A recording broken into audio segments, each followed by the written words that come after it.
Running low on groceries? Why not visit realvalueiga.com and experience our new online shopping platform? Place your order, then go out and enjoy your day to spend more time with friends and family.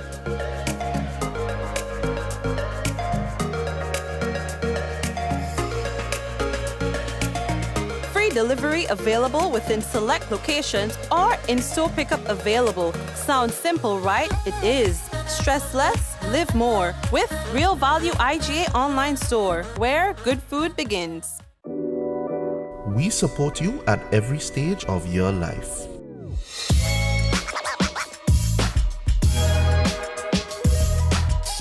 For business,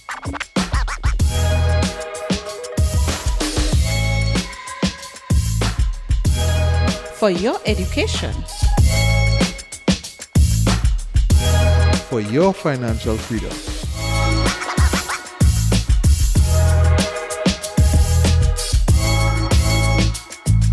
for that new ride.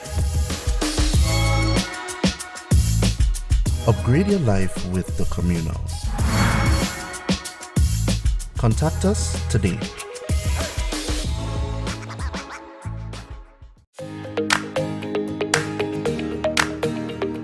The Housing Authority offers products that people can choose from, products that people can access, and I think anyone looking to build, just call the Housing Authority of Grenada. The service was superb. Every step of the way, they collaborated with the owner, they collaborated with the builder. The builder himself was really good. For what I've seen them do, I have to say that from buildings they have done in the past to where they are now, they have come up to speed with modern trends, modern designs, and I think I will advise anybody to choose the Housing Authority of Grenada.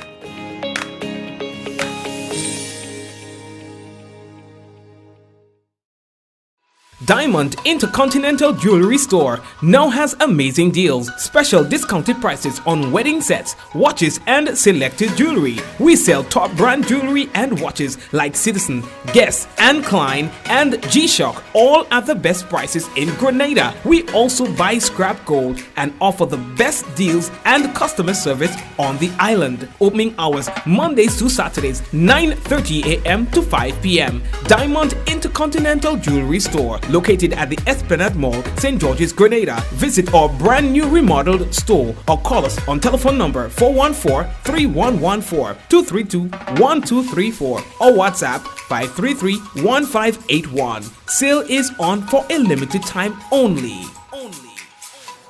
Alrighty, we'd like to say officially welcome to one and all to another Mikey Life program. Folks, the pleasure is mine to be back with you for another day. Of course, there are so many things that we need to talk about, so let's get right into the business. Under 17 women's team shifting to high gear at weekend camp. We'll tell you more about that as well. Entertainment to be added to the vendors market this weekend. And work halted at the port. We'll talk to you about that. Two persons, mother and son, died at last night incident we're talking about in St. Patrick. That fire. 2 persons died. And understanding the red flags and the cycle of violence in a relationship. We'll talk about that later on in our program. Today we split our program into 2 parts. The first part being the news, and the second part we would have a discussion with Jacqueline Seeley Burke and Mr. Arthur Pear about relationships. And of course, I'd like that you stay on for that. It's a very, very, very important discussion. Folks, so we got to let you know the headlines was brought to you through the kind compliments of Courts, Grenada Limited, Digicel, now WhatsApp, the Housing Authority of Grenada, Real Value IGA Supermarket, Superb Distributors, and of course, we want to say thank you to for joining us. Remember that someone sharing tonight's program will receive some free credit, compliments, Digicel. That person could be you. When we come back, it could be real news in Olilililolo. So stay tuned. Rich, smooth, delicious, and packed with vitamins that could only be one thing. It's the Rika Almond Beverage. Great on its own or a lovely addition to smoothies. So call Superb Distributors on 435-2948 or visit us at Tempe St. George's today. Remember, Rika is life and life is Rika. What does it take to be an amazing woman?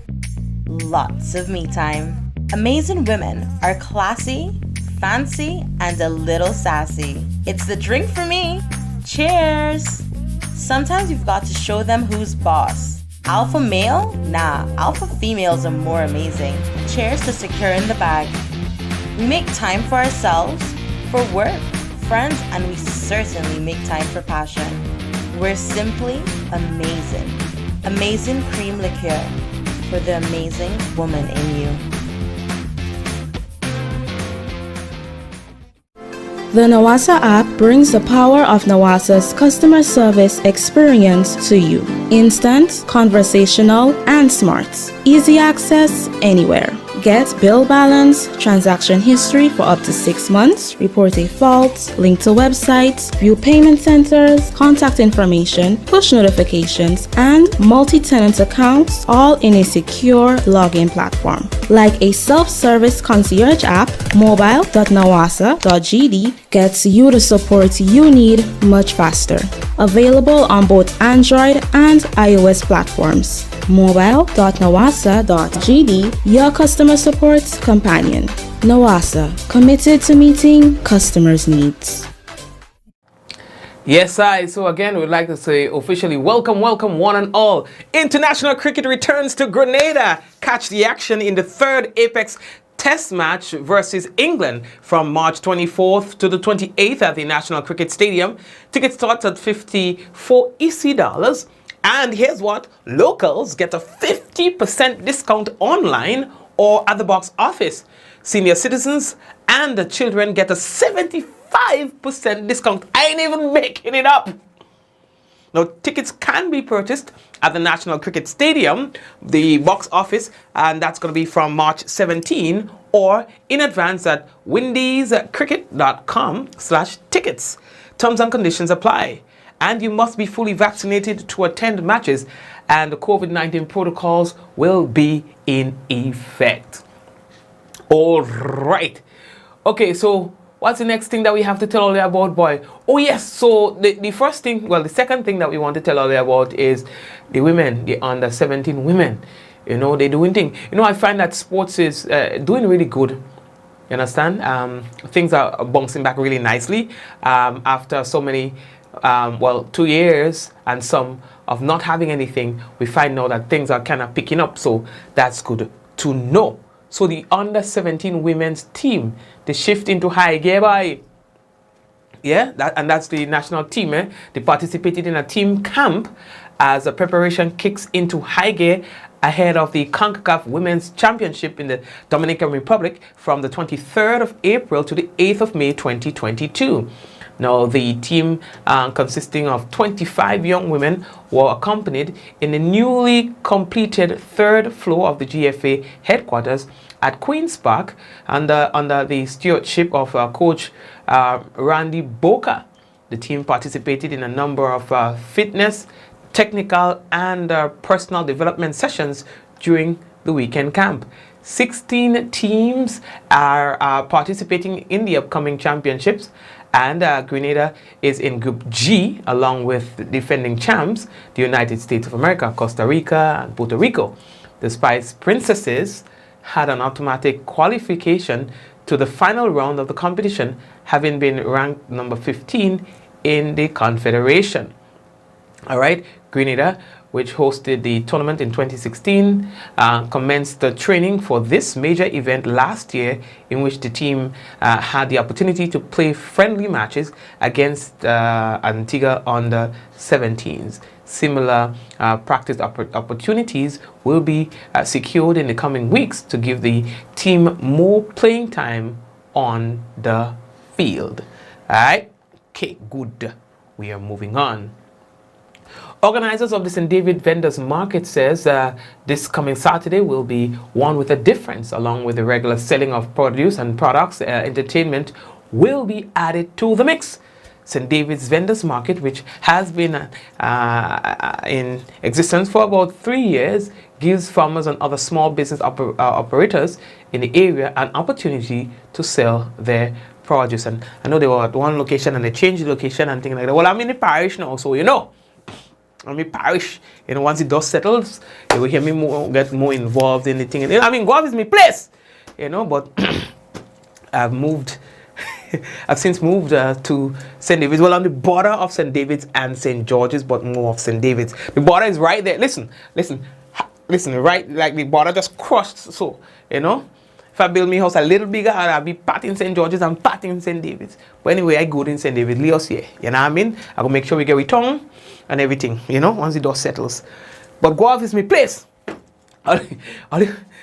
Speaking of Guave different, for the past few days, I've been in Guave, because that way I come out. So today I drive in and thing, because I just tell you, don't take Guave people personal when they tell you how they, no, seriously, don't take them personal. Yeah, I mean? And I put the theory to the test today. So today, I come out from a funeral and thing, and the boy driving, listening to some nice Trap in the Closet R. Kelly. I don't like R. Kelly again, but that Trap in the Closet series was the maddest thing to ever happen to music. Trap in the closet, the closet. I listen to me tune and I drive up to a shop. A man cussing and I feel cussing them, boy. I say, why, boy? What a man get what, so? What? So I come up and I reach now and they see me. Yes, and Mikey and them too. You too. I say, well, why are you that? You know what I mean? Why are you that? He say, yes, Mikey and them too. And he eating he had a little food bowl and he had some chicken and thing. But me, I'll think. Never take nothing personal. I say, all right, I'll put it to you to the test. I say, boss, give me some chicken, man. He say, he stretch it and he say, look, don't papi show me, man.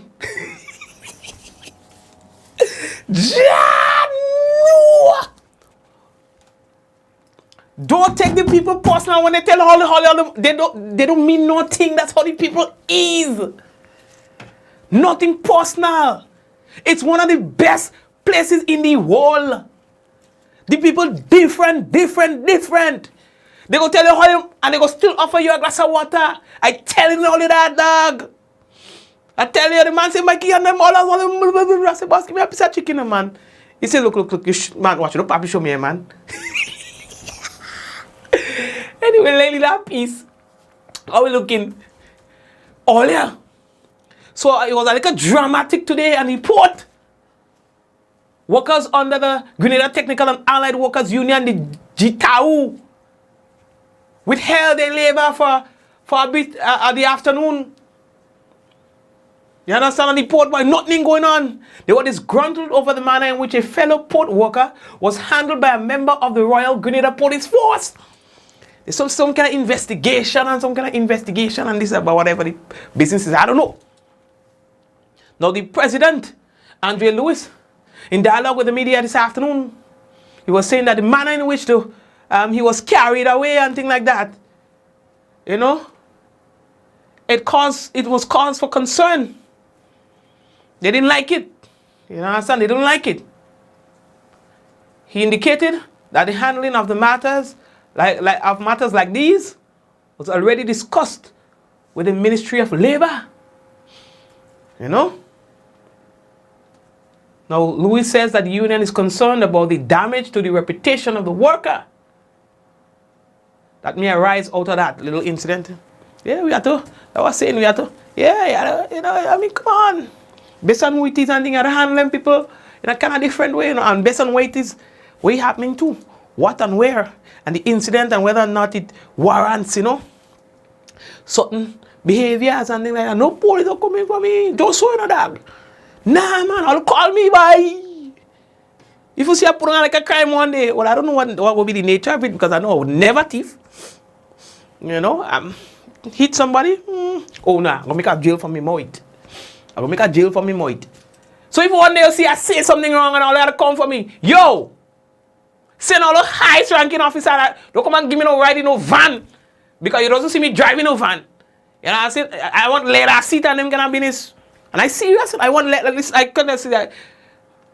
I have a right to refuse to go in one of them vehicles so because that's bad for me health. You know what I mean? I want leather seat. You know what I'm saying? And AC. Because I'm afraid the sun burn me. And I serious, I don't go in with me so bye. Here the next one. No, like get serious now. All you. Now we were telling you about the incident that happened last night. It was a fire. Now there are a lot of speculations in terms of what happened. You know what? Oh my God. I don't care what happened. The reality is, 2 people lost their lives. According to police, they responded to the call yesterday about a fire in my days in St. Patrick. You know, a 94-year-old woman and a 64-year-old son died. Or her 60-year-old, did I say 64? 60-year-old. So 94 years old female and a 60-year-old male, mother and son. See, the incident happened just around 6 p.m. yesterday. You know? It was fire for so boy. You understand? You see, yeah, it happened around. You know, when you think about them thing and it really hurts, you know, because it's a huge loss. Oops, we're not ready for that yet. It's a huge loss for the family. You understand? It's a huge loss. Loss for the family. You understand? A 2-story house was destroyed. They say it all came from a vehicle explosion. So the fire itself started. we interview people waiting. It started from a vehicle explosion that eventually caused the 2-story wooden and concrete house and the motor vehicle to be destroyed. You understand?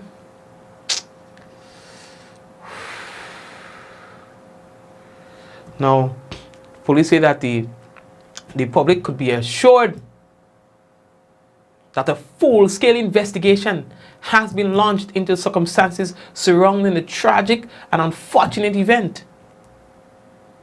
They say that one person is in custody assisting the police with their investigation. What? Next thing you know, it's anyway, let me don't say nothing. That's interesting. You know, so once they say somebody's assisting with the investigation, that's interesting. You understand? And of course, we're going to try our best to update you accordingly on that. You know, when we say that, we're doing it. You understand? Okay, so hold on there. We have an interview to come up, as you are seeing on your screen right now. Yeah, boy. Busy tonight, boy. So we have, as you have seen on the screen, a lady and a gentleman. We wanted to speak about a very important issue. All right, folks. We are transitioning from our news now to get into that. Very important. That's why we're using tonight's program to do that, to maximize its reach. Now, I received a call and some text messages from a female a couple days ago. And she was saying to me that she's in a relationship and she fears for her life. She's afraid. She said, Mikey, the man go kill me. I said, miss, well, hear what's going on. Leave the man, go. Boss it. Boss it. Miss, if you say the man go kill you, there's nothing else that you could tell me. Run. She says, Mikey, where I go? Where I go? She said, plus I had 2 children. I said, but miss, you tell me the man go kill you, and then you coming back and tell me that? Where you go? So you're choosing between not having anywhere to stay and to be dead? And about the children, and you're only listen. The situation is serious. But these things don't just happen overnight. Sometimes there must be signs. Sometimes all of us see it and all of us ignoring it. Certain behaviors. But anyway, we want to do our part on the business. We want to do our part. You see me? Here and have that discussion. Understanding the red flags and the cycle of violence in relationships. So we take some time and we had a discussion. Arthur Pear and Jacqueline Silly Burke on the topic as we present to you.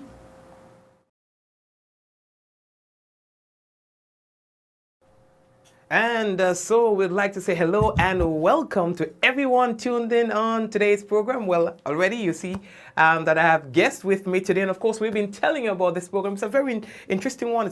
I hold this one really dear to my heart. Let's get right into who you're seeing on our screen today. You are seeing Mr. Arthur Pear, who is a facilitator of the Man-to-Man program at the Legal Aid and Counseling Clinic. Arthur, hello and welcome to the program. Oh, Mikey, and it's all good day, Grenada. All right, and we have with us as well Mrs. Jacqueline Silly Burke, and she's the past director of the Legal Aid and Counseling Clinic, and she's now a consultant. Hello and welcome to the program. Hello, warm greetings to you, Mikey, and to all the listening, viewing audience. Lovely to be here. Right, so let's get right to it. It's a very important program we're talking about.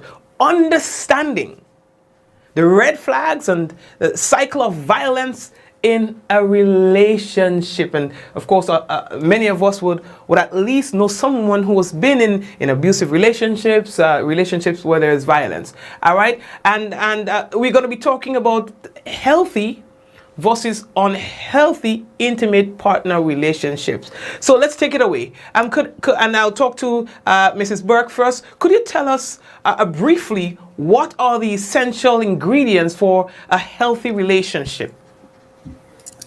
You know, Mikey, whereas an unhealthy relationship, a toxic relationship, is premised on a lot of power and control dynamics.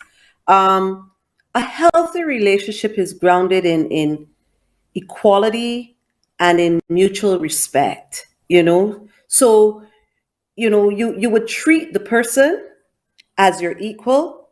And of course, treating them like your equal, you want to treat them how you would want to be treated.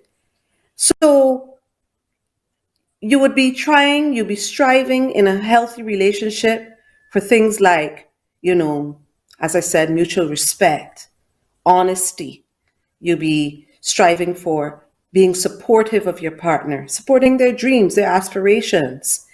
You would be striving for making sure that you have good, open communication, healthy engagement with each other, no put downs, You'll be striving for, as I said, honesty. Sometimes people make mistakes, but at the end of the day, you want to strive for honesty in the relationship. And of course, I think very important to today's discussion is that a healthy relationship is not one that feels painful. That it is one that is defined generally by positive feelings. Yeah. So I think all of those factors help define what is really a good, healthy, strong, stable relationship. All right, thanks for that explanation. Arthur, what about your perspective on a healthy relationship? Well, I do agree with the perspective that Jackie has taken. Also, I want to say, first of all, when you are in a relationship, you consider the person your partner. And just by the definition of partnership, we are talking about equality. Now, in the society we live, it is really patriarchal, and sometimes we have so many things telling us that the man should be the head of the house and all of that. However, when you look at a relationship and you look at the dynamics of a relationship, if that relationship has to be healthy, it must have a foundation of equality. I should be able to freely express myself, say exactly how I feel, and so must my partner. There must not be an atmosphere of fear or intimidation within that relationship. There must be a nice equal setting. So, for example, if you have to make a decision, and I know that the strengths that I have, my partner has that strength. Hello, I will prefer that we make a decision that would benefit both of us. If she has that skill set, I Right. would trust her to be able to bring that level of skill set to the table so that we can both benefit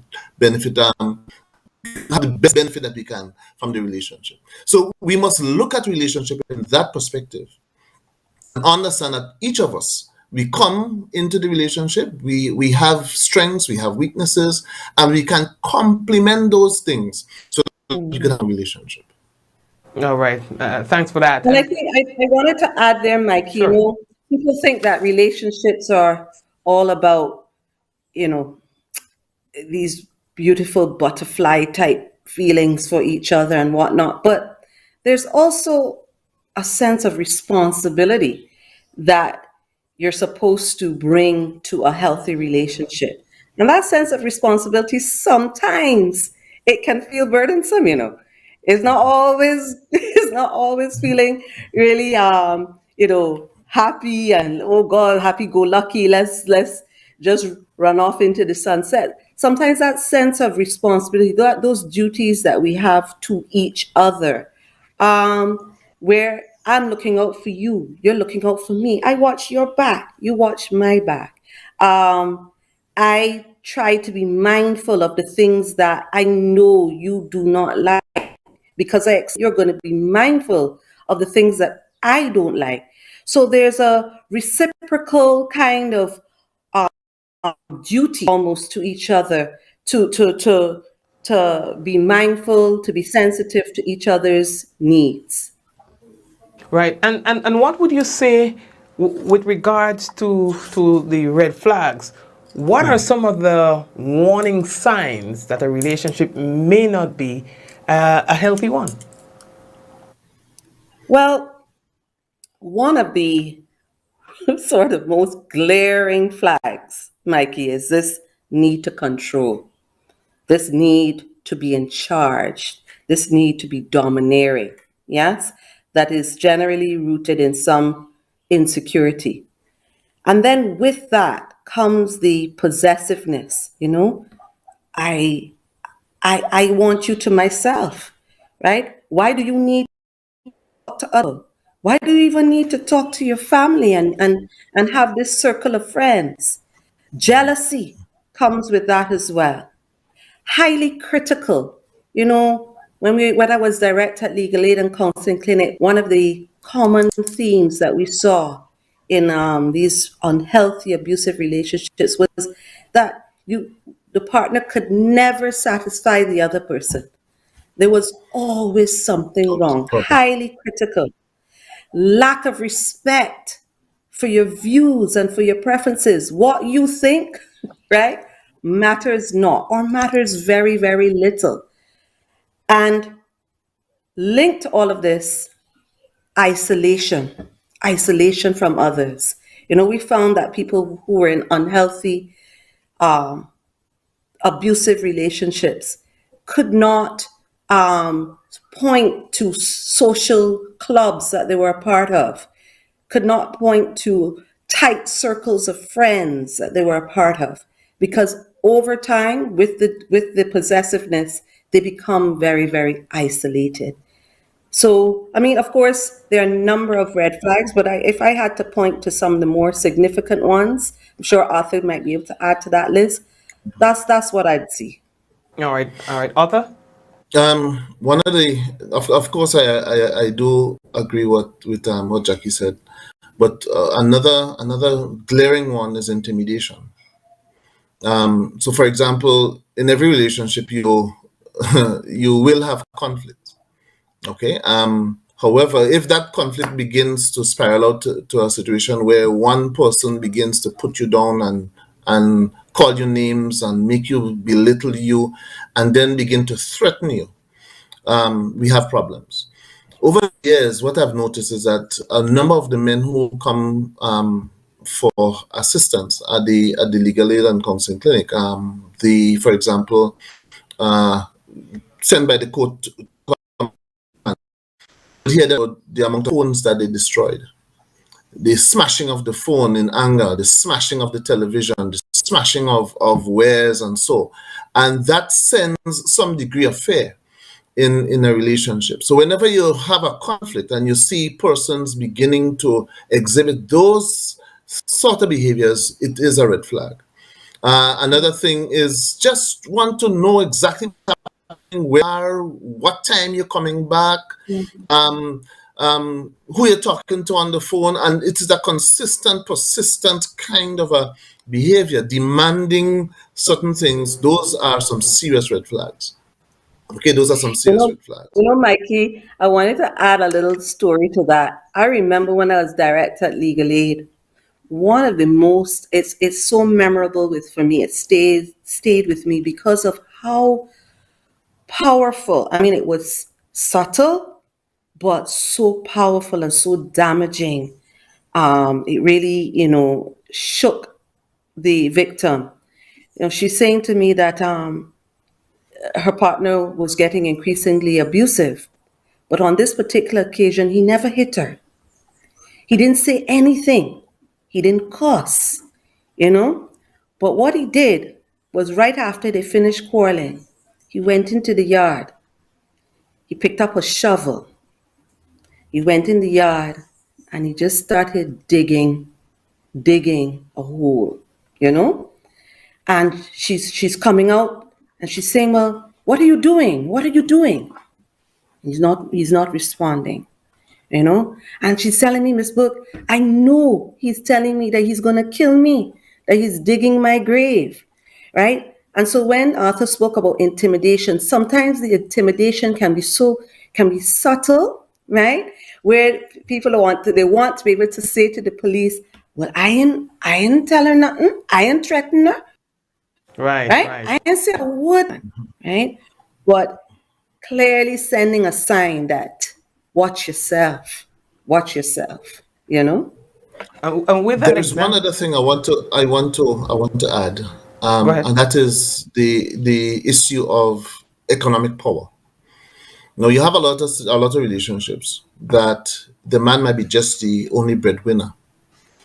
Home, she's unemployed, she has children, and he comes home and he provides maybe for meals and so forth. And she may want some financial support to do something that she likes or something that would just make her happy. And she has to go and ask him, and he treats her like, well, look, I don't really have to give you that, or, because I am the breadwinner. I mean, you have to be subservient to me. You have to do this, that, or the other, so that you could have access to that. That too spells bad in a relationship. That's hanging that economic power over your head. In times when if the relationship actually goes out to become physically abusive, it is sometimes very difficult for that person to leave simply because of that economic situation that exists within the relationship. I just wanted to add that. And that it brings us to our next question. Why do people remain in abusive and unhealthy relationships? Now, it was only 2 days ago that I received an alarming text from a woman who said that she feels that her life is at risk, that her partner is saying and doing things that she believes will escalate into him killing her. And those are the words that she's saying, Mikey, he's going to kill me.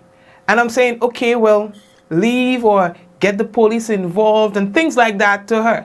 And her response is, well, I have 2 children.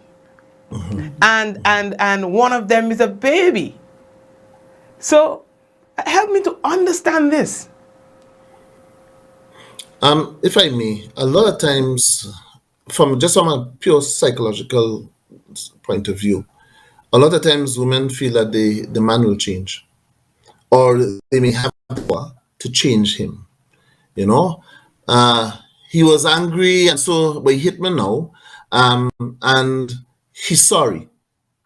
He has cried. He has, done everything, bought the Right. flowers, provide all the things, make a nice bedding for a resumption of that relationship.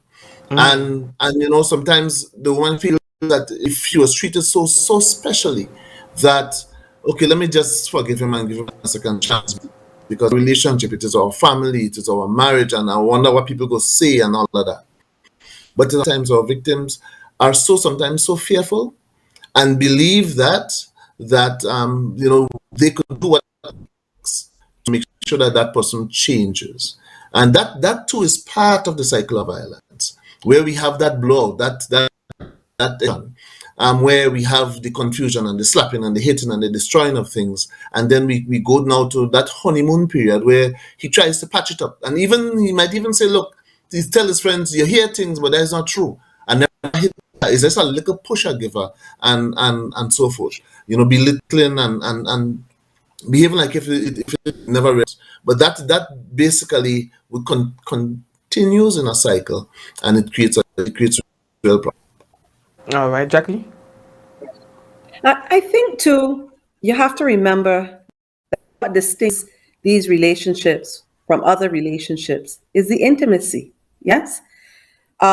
These are intimate partner relationships where there have been some fairly strong emotional bonds. I always say it doesn't get closer than the act of sexual intercourse, right?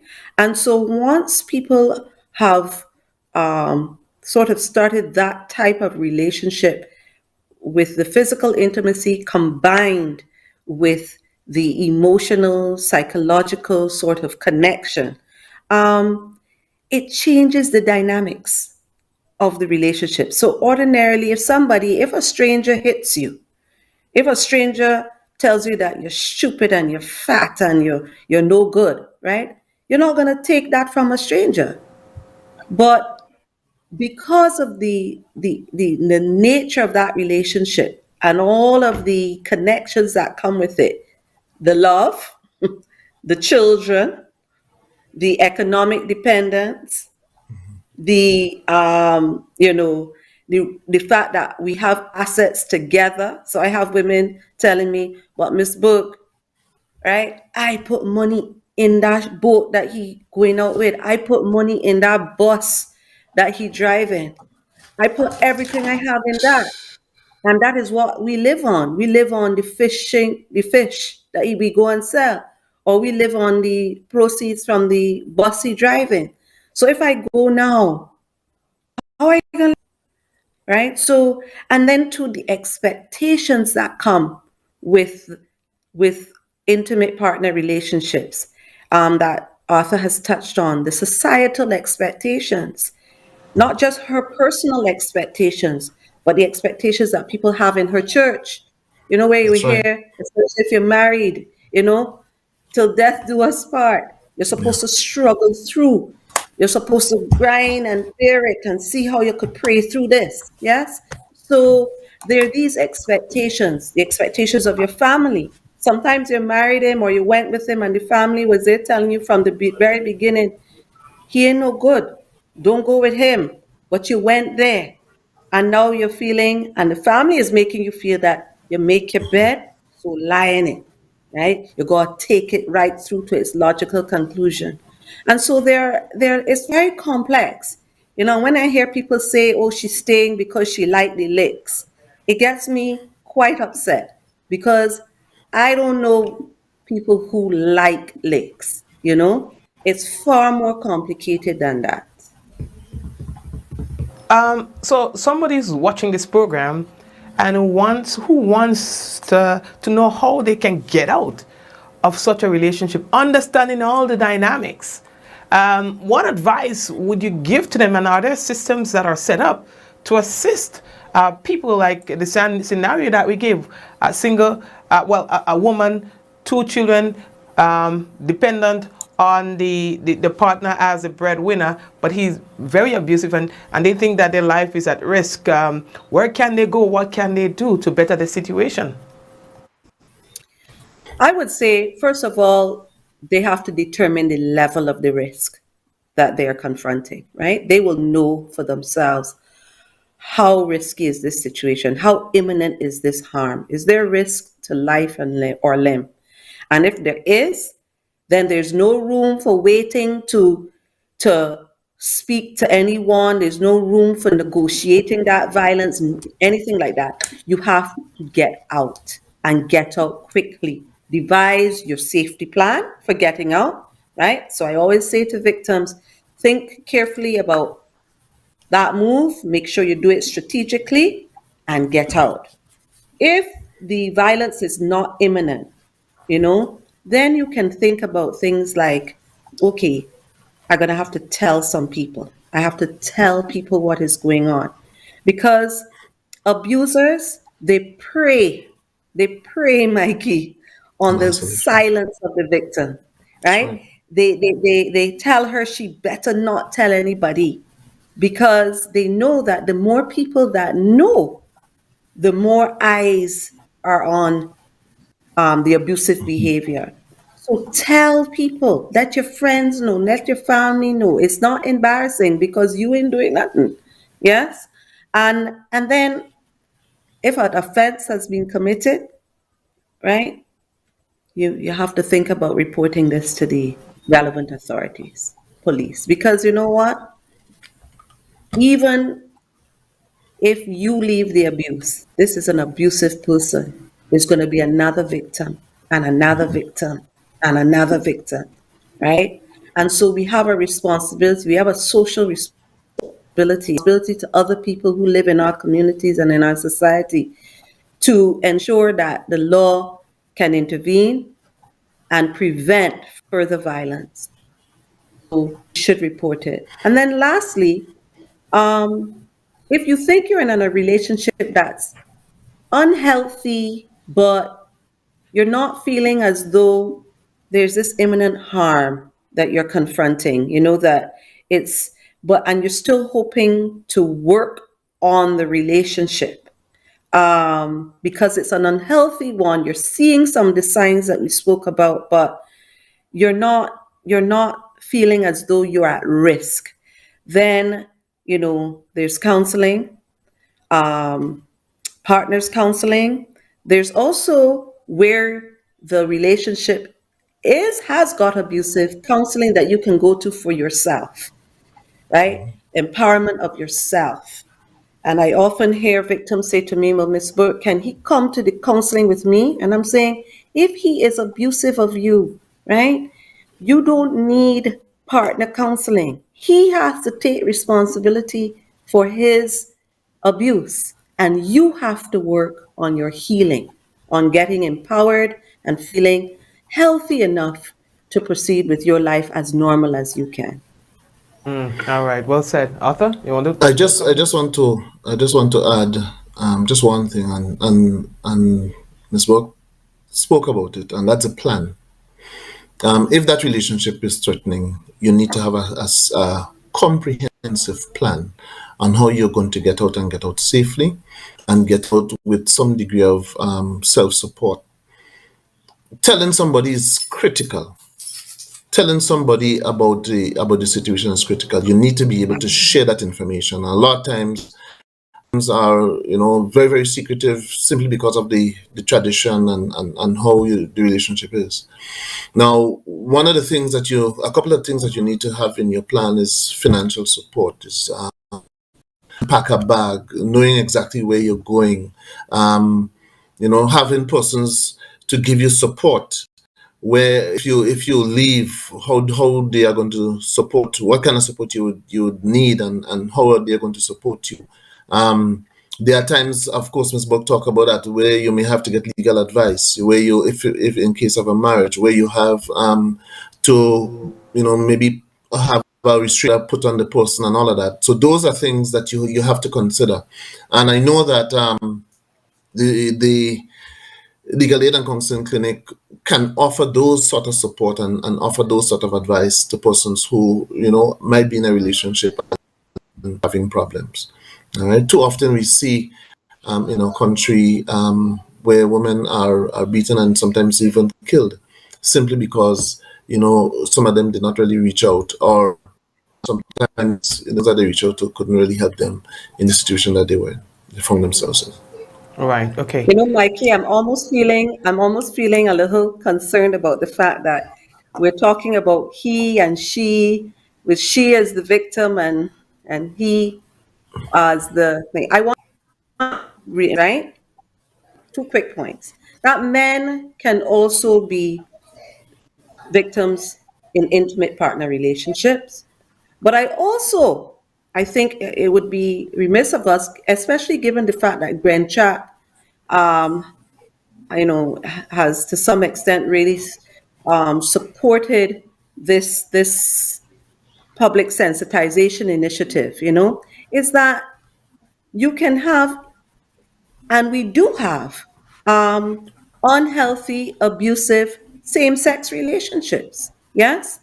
And I think that, sometimes when I speak to people, you get the impression that some people believe that those who are in intimate relationships with those of their same sex, that they're barred somehow from having, the same expectations of a healthy relationship, the same desires, the same needs, the same hope that this is going to be a safe and respectful relationship. So I want us to realize that intimate partner violence is not confined to male on female violence, although it is very disproportionately about male on female violence, right?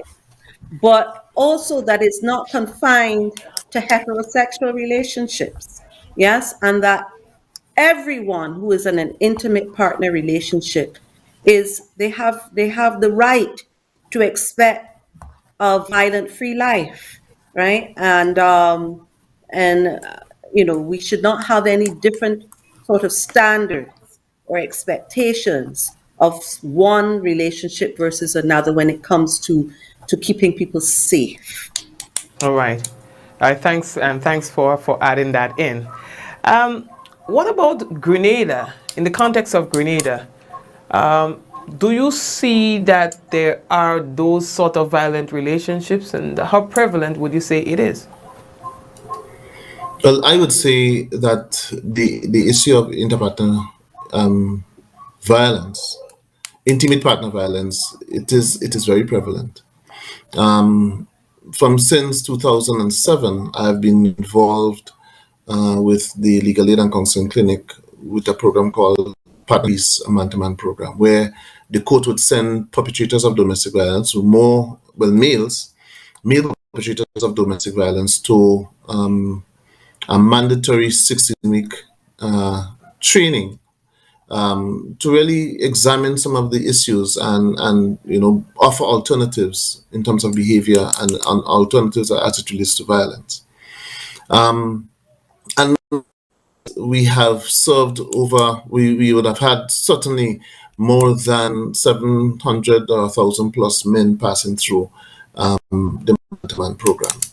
So that alone tells you.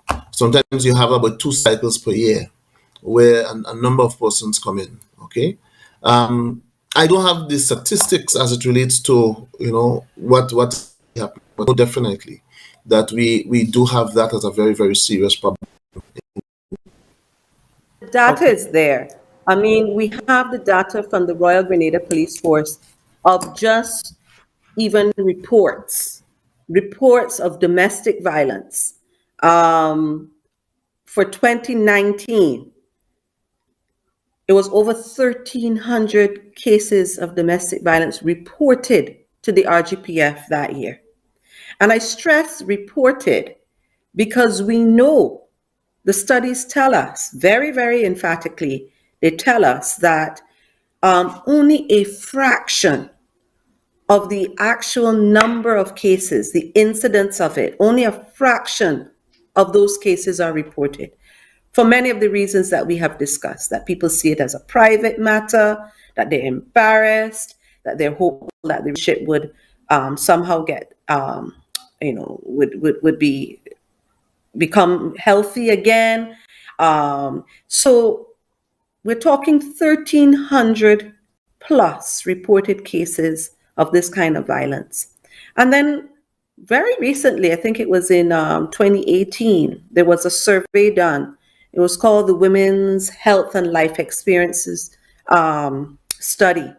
And that was a prevalent study. And what it told us was that 1 in every 4 women in an intimate partner relationship will experience physical violence. Not even talking about the economic, psychological, emotional type of violence that Arthur alluded to earlier. But physical violence alone, 1 in every 4 will experience that kind of violence. Now, those stats are alarming, because if you think about 4 women that you know, one of them, 4 women you know who are in an intimate partner relationship, one of them is experiencing physical violence. So it is certainly cause for concern. It is real. We're not making a mountain out of a molehill. The anecdotal evidence is there too. So we talk about the data, but every day you can speak to any of the state agencies, any of the NGO organizations that deal with this kind of work. Every day we have cases, and the gravity of those cases is increasing. We're seeing even more and more, very serious cases of violence, life-threatening use of violence. So yes, it is relevant, and it is something that we really, really need to address in a meaningful and sustained way.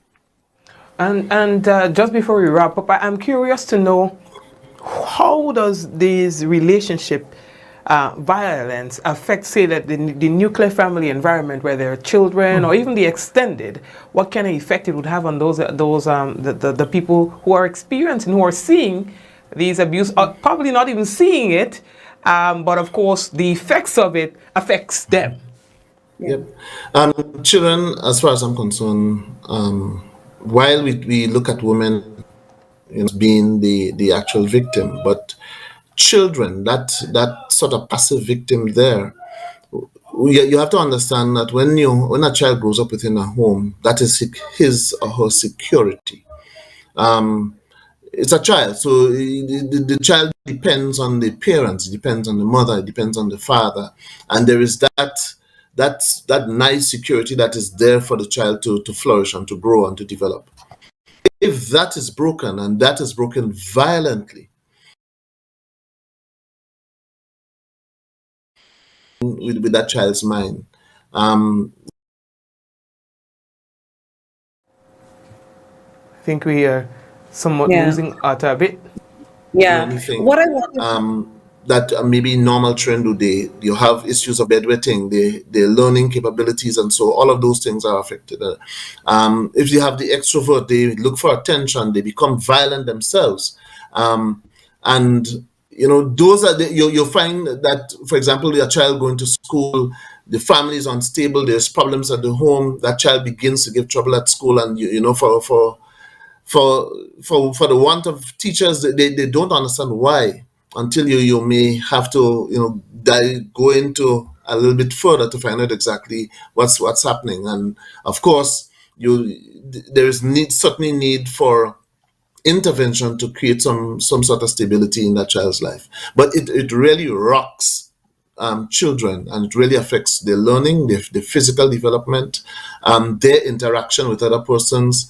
And a lot of the men who themselves are perpetrators would have said that they saw their parents in acts of violence. Their father used to hit their mother, or their mother used to be fighting with the father, and so forth. So, there's a saying that goes that violence begets violence. That is basically what happens. Okay, Jackie. Yes, it can certainly trigger the intergenerational violence, but beyond the children, it has an impact on society, on our communities. So it's not a private issue. It is not a home-based issue. It is a societal issue. The implications are far-reaching. So, for example, persons who are experiencing intimate partner violence, it affects their ability to work, productivity at the workplace, having to take days off of work. No, it affects things like substance use and substance abuse because you find coping mechanisms.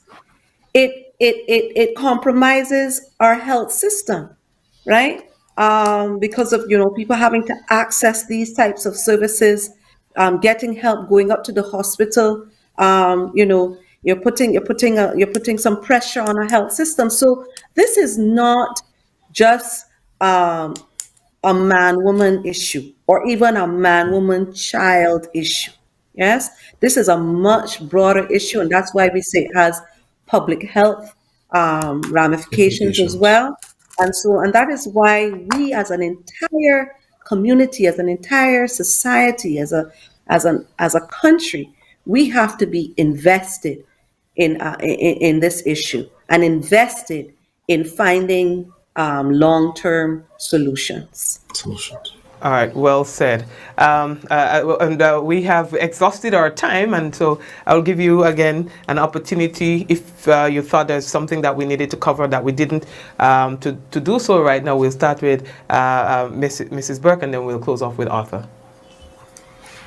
No, I think that I've covered most of what I hope to say, with an emphasis on the point that I last made, which is that let us just treat this issue with the level of seriousness that it warrants. I think steps like this, sensitization, public education is critical.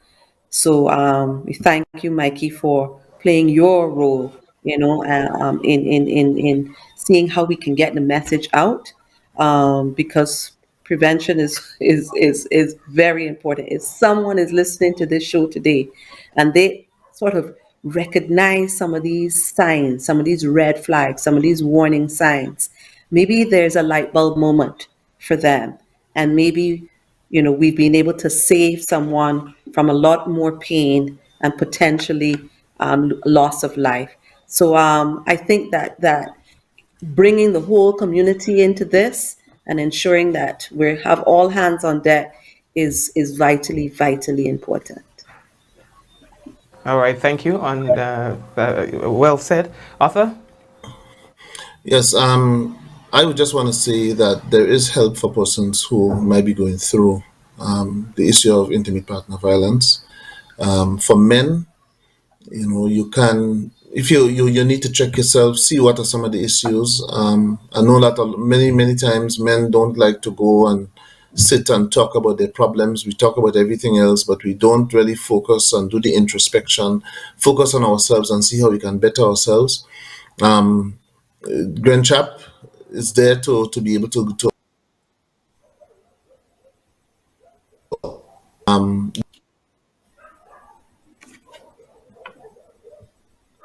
I think Arthur is going Yes. in and out a bit just as we're about to wrap it up, and he was talking about Grenchap and how and what Grenchap is. realize that they have problems with their eyes to get assistance. Don't just and thing to overcome or to destroy.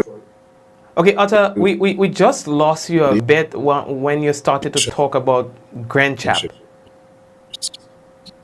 Are you able to hear me, Arthur? Really, yeah. Yeah, I think with It's his poor spotty. connection, Yeah. yes, he's Yeah. having a little hard Yeah. time.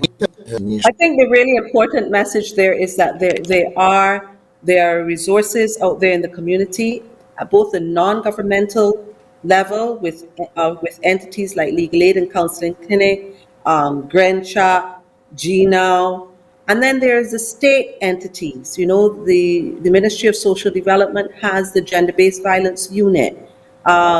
So there are places and spaces that people can go to try to get some support, some help, some advice.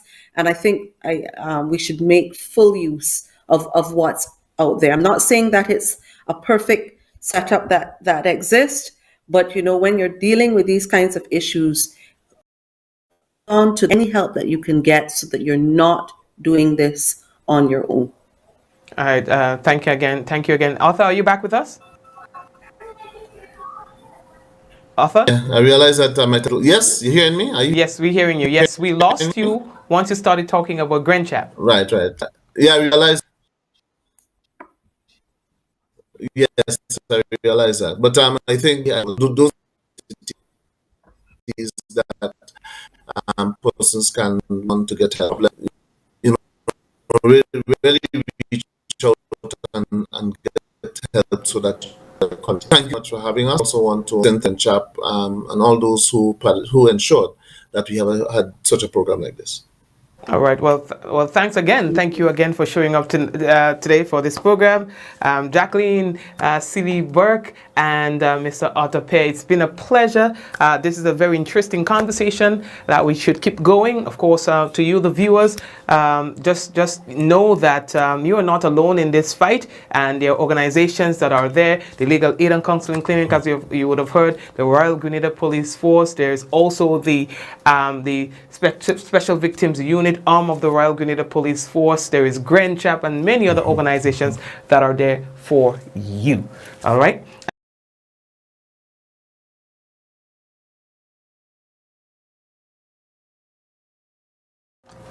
Oops, I have to apologize for abruptly cutting them off. I hit the wrong button.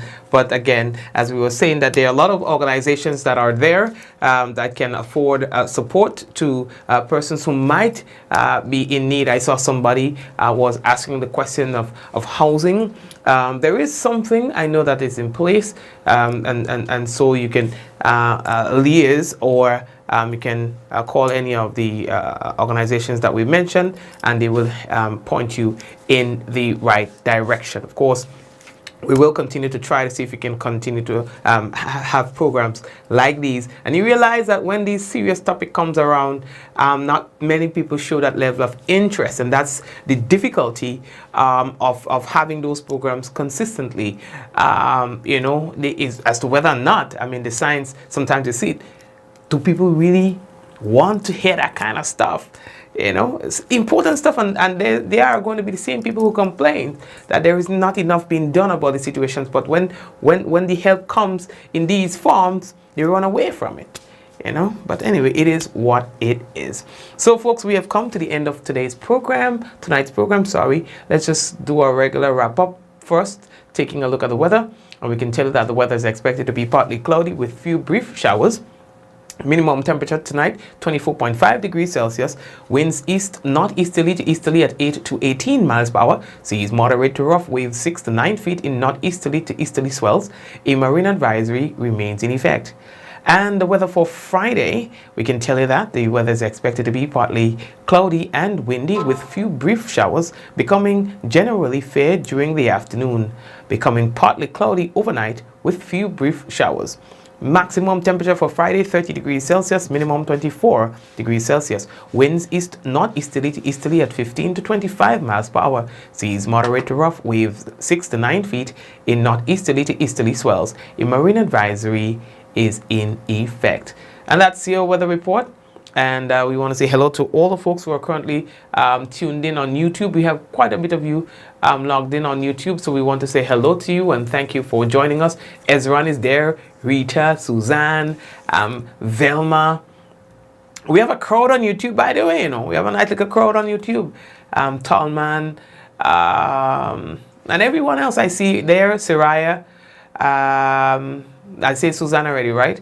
Yes, Calvin and Tona. Oh, my sister, and everybody else who's looking at Meryl, who's looking at the big screen. All right, hello to you guys. All right, so that's it. And what else?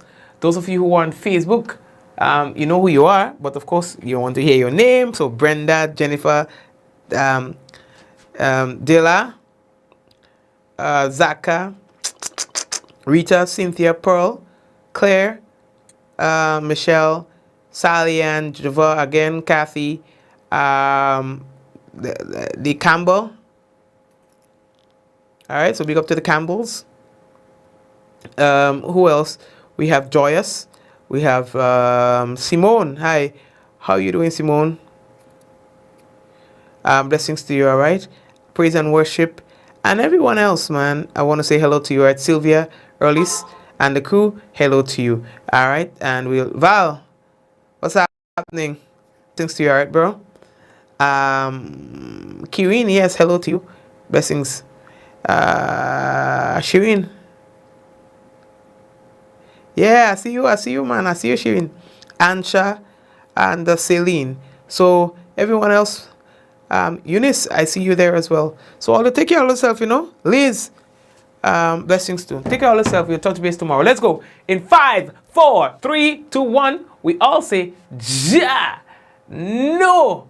Blessings, blessings, blessings to you and your family. Take care.